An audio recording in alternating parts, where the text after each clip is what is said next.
معزز سامعین و ناظرین، یہ ویڈیو سلمان ندوی کے جھوٹ کو ایسا واضح کرے گی کہ آپ اش اش کرنے لگیں گے اور کہیں گے کہ سلمان ندوی اتنا صاف اور سفید جھوٹ بولتا ہے اکابر علماء کرام کے اوپر، اور جھوٹ کا سہارا لے کر کے وہ صحابہ کرام کے خلاف لعن طعن کرتا ہے، زبان درازی کرتا ہے، اور ان میں سے بعض کو منافق کہتا ہے وغیرہ وغیرہ۔ تو ذرا سب سے پہلے اس کی ویڈیو سماعت کیجئے، پھر میں آپ کو حوالوں کے ساتھ بتاؤں گا کہ سلمان ندوی نے کتنا سفید صاف دھڑلے سے جھوٹ بولا ہے اور لوگوں کی آنکھوں میں دھول جھونکنے کی ناپاک سعی و کوشش کی ہے۔ سنیے۔ صحابہ کو منافق کہہ دے، میں کہہ سکتا ہوں؟ ارے بھائی، میں تو صحابہ کی مٹی نہیں ہوں، جوتی کے برابر نہیں۔ حضرت عائشہ صدیقہ رضی اللہ تعالی عنہ پر الزام لگایا عبداللہ ابن ابی نے۔ آپ صحابہ پر جو کتابیں لکھی گئی ہیں جیسے الاستیعاب ہے، الاصابہ، اس میں عبداللہ ابن ابی کا نام صحابہ میں ہے۔ اچھا، یہی تو میں کہ پڑھتے نہیں لوگ۔ عبداللہ ابن ابی جو سردار منافقین ہے بالاتفاق، اس کا نام صحابہ میں لکھا ہوا، کیونکہ نبی کے ساتھ اٹھتا بیٹھتا، سفر میں ساتھ جاتا اور مسلمان شمار ہوتا تھا۔ تدفین ہوئی، حضور نے نماز پڑھائی، یہ سب ہوا۔ تو اب جب عبداللہ ابن ابی جیسا انسان صحابہ میں شمار ہے۔ آپ حضرات نے بغور سماعت کر لیا، دوبارہ اگر سننا چاہیں تو سن لیں۔ کیا کہنا چاہ رہا ہے کہ عبداللہ ابن ابی جو منافقوں کا سردار تھا، عبداللہ ابن ابی ابن سلول رئیس المنافقین تھا، کہہ رہا ہے کہ صحابہ کے تعلق سے جو کتابیں لکھی گئی ہیں، اور خاص طور سے نام لیا اس نے الاصابہ فی تمیز الصحابہ کا، جو حافظ ابن حجر اسقلانی رحمۃ اللہ علیہ کی ہے، اسی طریقے سے الاستیعاب کا جو امام ابن عبد البر رحمۃ اللہ علیہ کی ہے۔ کہا کہ ان دونوں کے اندر رئیس المنافقین عبداللہ ابن ابی ابن سلول کا ذکر صحابہ میں ہے۔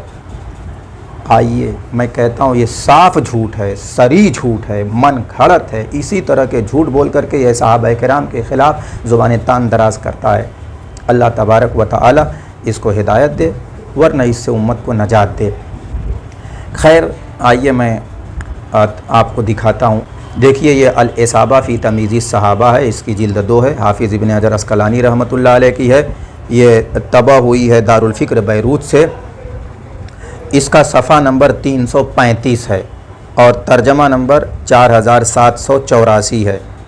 اس میں حضرت عبداللہ ابن ابی کا تذکرہ ہے، جو کہ صحابی رسول ہیں، یعنی رئیس المنافقین کے لڑکے حضرت عبداللہ۔ ان کا ترجمہ اور ان کے حالات حافظ ابن حجر رحمۃ اللہ علیہ نے ذکر کیا، اور ذکر کرنے کے بعد آگے کہا ہے وَكَانَ أَبُوهُ رَأْسَ الْمُنَافِقِينَ، کہ حضرت عبداللہ جو صحابی رسول ہیں، ان کا باپ رئیس المنافقین تھا، یعنی عبداللہ ابن ابی ابن سلول یہ رئیس المنافقین تھا۔ تو صریح طور پر حافظ ابن حجر اسقلانی رحمۃ اللہ علیہ نے تو رئیس المنافقین اس کو کہا ہے، رأس المنافقین کہا ہے، منافقوں کا سردار۔ اسی طریقے سے یہ الاستیعاب ابن عبد البر رحمۃ اللہ علیہ کی الاصابہ کے ساتھ ہی حاشیے میں شائع ہوئی ہے، چھپی ہوئی ہے، وہی صفحہ ہے، وہی جلد ہے۔ تو اس کے اندر حضرت عبداللہ ابن ابی ابن سلول جو کہ صحابی رسول حضرت عبداللہ ہیں، ان کا ترجمہ لکھا ہوا ہے، ان کے حالات لکھے ہوئے ہیں الاستیعاب کے اندر۔ اور آگے جا کر کے ایک جگہ فرماتے ہیں کہ وَكَانَ أَبُوهُ عبداللہ ابن ابی ابن سلول یکنا ابا الحباب بابنہ الحباب وکان رأس المنافقین۔ وکان رأس المنافقین، یہ حضرت عبداللہ جو صحابی رسول ہیں، ان کا باپ رئیس المنافقین تھا۔ تو عبداللہ ابن ابی ابن سلول کو تو رأس المنافقین کہہ رہے ہیں دونوں حضرات، حافظ ابن حجر اسقلانی رحمۃ اللہ علیہ بھی اور حافظ ابن عبد البر رحمۃ اللہ علیہ بھی۔ اور جھوٹا مکار دغاباز دجال فتین فتنہ پرور کیا کہہ رہا ہے سلمان ندوی کہ رئیس المنافقین عبداللہ ابن ابی ابن سلول کا تذکرہ الاستیعاب میں اور الاصابہ میں صحابہ میں ہے، یعنی ان کو صحابہ میں شمار کیا گیا ہے، جبکہ ان دونوں کتابوں میں سے کہیں بھی ان کو صحابہ میں شامل نہیں کیا گیا ہے۔ کہاں شمار کرایا گیا ہے؟ ذرا نام لینا، الاصابہ کی جلد بتائیں، صفحہ نمبر بتائیں، ترجمہ نمبر بتائیں، عبارت پڑھ کر کے سنائیں۔ الاستیاب کی جلد بتائیں، صفحہ نمبر بتائیں، ترجمہ نمبر بتائیں، مطبوعہ بتائیں اور عبارت پڑھ کر کے ذرا سنائیں، تاکہ ہم دیکھیں نا کہ یہ دلائل کی بات کرتے ہیں، علم کی بات کرتے ہیں اور کہتے ہیں کہ ہم صحیح روایات سنا رہے ہیں۔ من گھڑت روایات نبی پاک صلی اللہ علیہ وسلم کی طرف منسوب کر کے صحابہ کرام کو متون کرتے ہیں، اور بعض صحابہ کرام کو منافق کہنے کے لیے انہوں نے کیا گھڑ لیا کہ الاستیاب کے اندر اور الاصابہ کے اندر بھی جو عبداللہ ابن ابی رئیس المنافقین ہے اس کا ذکر صحابہ میں ہے۔ ذرا دکھائیں نا کہاں ہے؟ دونوں کتابوں میں نے اسکرین پہ بھی لگا دوں گا، دیکھ لیجئے، دونوں کتابوں میں لکھا ہوا ہے کہ اس رئیس المنافقین تھا۔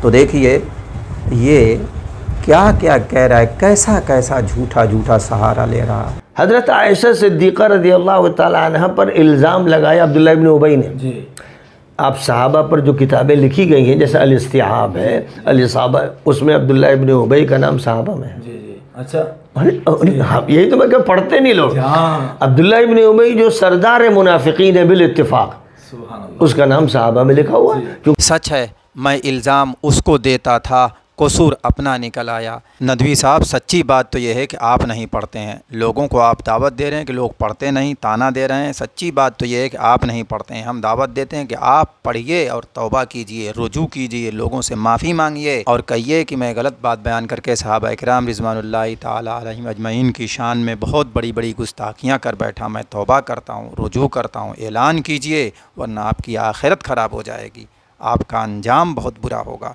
ہمیں امید ہے کہ ندوی صاحب ہماری اس ویڈیو پہ غور کر کے تائب ہوں گے۔ اللہ تعالی عمل کی توفیق دے۔